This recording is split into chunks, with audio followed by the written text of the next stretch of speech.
Hoy, kamusta? Kung pinapanood mo tong video na to, possible na isa kang estudyante na papunta na sa thesis at halo-halo yung thinking mo about dito. O di kaya isa kang student na currently nasa thesis at kailangan mo ng encouragement or kailangan mo ng clarity or kailangan mo ng motivation kasi pagod na pagod ka na sa dami ng iniisip. So, meron akong kwento sa'yo, no? Based sa experience ko, yung thesis ay parang gubat. At hindi dahil malawak ito. Kung hindi, kahit na matalino ka, kahit na kumpleto ka sa gamit, kung wala kang guide, possible na maligaw ka rito. So, ngayon, sa video na to, pag-uusapan natin kung bakit maraming nasa-stuck sa thesis. So, may nakita kasi ako na 3 common patterns at kung paano natin ito masusolusyonan. So, ako nga pala si Rian, no? My students call me Sir Rian or Sir Adrian. Experience ko sa thesis ay more than 10 years na. Simula student hanggang sa pagiging professor ko.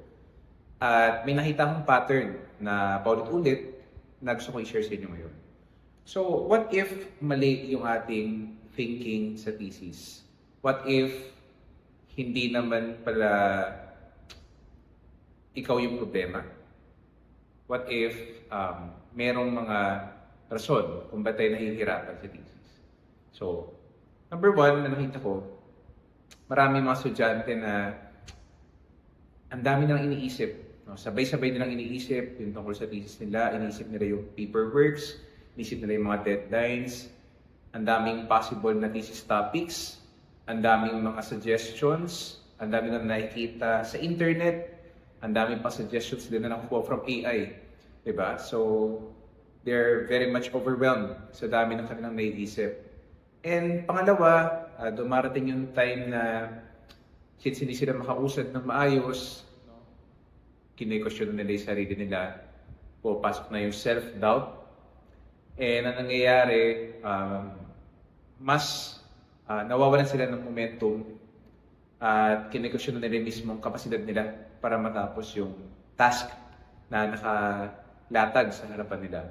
And number 3, ang nangyayari after dito, unti-unti, hindi na nagpaparamdam sa advisor, unti-unti, nahihiya na magtanong, di ba?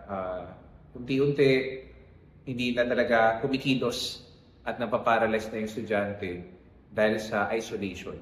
No? So, magsosolo na lang, pupunta na sa isang tabi, dahil nga na-overwhelmed na siya, tapos punong-puno na siya ng self-doubt, kaya ang gagawin niya, ano pang sense, di ba? I mean, maisip niya, ano pang sense nito? Hindi ko naman to kaya. At i-condemn niya na yung sarili niya, i-isolate niya na yung sarili niya. So, kadalasan, ganun yung mga pattern na nakikita ko sa mga estudyante ko. So, ngayon, ang tanong, paano ka uusad kung ganito yung nafe-feel mo? Kailangan mo ba maging mas matalino? Kailangan mo bang maging mas masipag? Kailangan mo bang mas magpuyat? Diba? Kailangan mo bang magbigay ng more time? For me, ang kailangan ay kailangan mong magkaroon ng kalinawan kung ano yung next step. Diba? Kasi sabi nga natin kanina, so many people, iniisip nila ang daming bagay. Diba? At minsan, sobrang dami nang iniisip at magkakaroon pa ng self-doubt, tapos i-isolate na yung sarili, hindi na tayo nakapag-isip ng tama. Pero kailangan na natin tingnan ano yung small win na kailangan natin, ano yung next step na kailangan natin gawin para makausad tayo. Okay? So, ang tanong, paano tayo magre-respond dito sa tatlong mga challenges or patterns na nakita natin kanina? Diba? Ano yung next step kapag na-feel natin itong tatlong to? Kasi alam na natin itong tatlong to nabanggit ko na to sa inyo. Nandiyan si overwhelm, nandiyan si self-doubt, at nandiyan si isolation. So, paano tayo magre-respond dito? Number 1, no? Doon sa overwhelm. Okay? So, pag overwhelmed tayo, di ba, ang common problem nga dyan ay ang dami natin iniisip. I-remind natin yung sarili natin na kung ano yung next step, practical step na kaya natin gawin. Kahit na maliit lang yon sa pananaw natin, yun na muna yung ating isipin, doon muna tayo mag-focus. So, one step at a time muna. Yun na muna. Di ba? Kasi kahit naisipin natin ng isipin yung buong thesis natin, isipin natin ng isipin yung mga deadlines in the future, isipin natin ng isipin yung sinabi lahat ng advisor natin, di ba? Isipin natin ng isipin yung mga kailangan natin gawin at simulan. Hindi naman natin yung matatapos, ang kaisip lang. So, kailangan natin kumilos. At para makilos tayo, kailangan mawala muna yung overwhelm kasi napaparalyze tayo sa pagiging overwhelmed natin. Okay? So, pili ka na muna ng isang simpleng task na kailangan mong gawin para hindi ka ma-overwhelm. Pangalawa, dun sa self-doubt, ang ating solusyon dyan, based sa experience ko, you do it anyway. No? Kahit na may pagdududa ka, gawin mo pa rin. Kahit na hindi siya perfect, gawin mo pa rin. Kahit na medyo messy siya sa mata mo, or may pagdududa ka pa rin na tama ba ito or hindi, gawin mo pa rin. Actually, itong video na to, may part of me, merong self-doubt. Ay, nabubulol pa ako. May self-doubt, pero ginagawa ko pa rin kasi gusto ko maging example sa inyo. Okay? So, gawin mo pa rin kahit nagdududa ka, kahit hindi ka sigurado. Kasi sabi nga, action builds confidence. So, pag kumilos ka na, unti-unti magiging confident ka na. Diba? At nakapag-create ka na ulit ng momentum. No? And number 3, dun sa isolation, based sa experience ko talaga sa mga maraming nagiging successful sa thesis nila, they don't do it alone. No? I would greatly encourage you, kahit na introvert ka pa, humanap ka ng isang tao, nakatono mo, na makakasundo mo, at gawin mo siyang thesis partner dito sa journey na to. Okay? Kasi pag merong accountability, pag merong kasama sa journey, no, mas kinakaya natin. At kapag mag-isa ka lang, mas madali kang maliligaw sa gubat. Okay? So again, yung tatlong yon, no, yung overwhelm, yung self-doubt and isolation, kayang-kaya natin yun. Basta alam natin kung paano tayo magre-respond. Okay? So, at kapag alam na natin kung paano tayo magre-respond doon sa tatlong yon, makakilos na tayo, nakakapag-create na tayo ng confidence, no?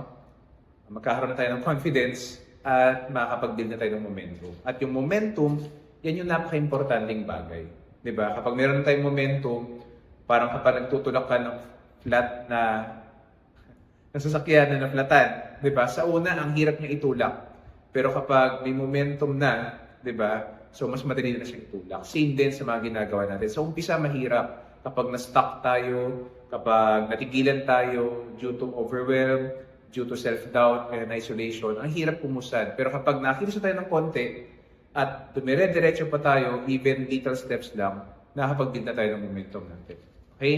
So ngayon, ito yung tanong ko sa iyo. Habang pinapanood mo tong video na to, habang nakikinig ka sa mga pinagsasabi ko, alin sa tatlo na common patterns na nakita ko yung pinaka na-encounter mo? Okay? Yung overwhelmed ba? Yung self-doubt, or yung isolation. Okay? Ngayon,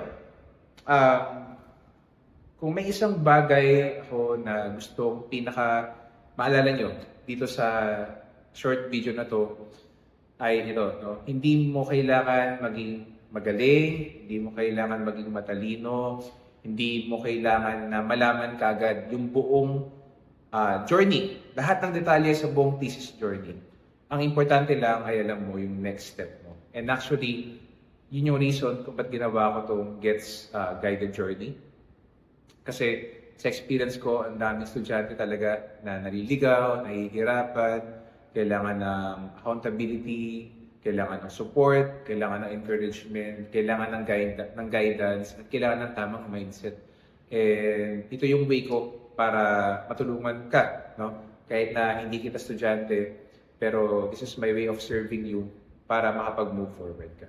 So, kung interesado ka at gusto mong mas maintindihan yung GETS Guided Journey, just comment GETS below sa comment section. Then, isiset ko sa'yo yung detalye ng GETS. Okay? Kaya, ayun, maraming salamat for watching this video and until next time. Bye-bye.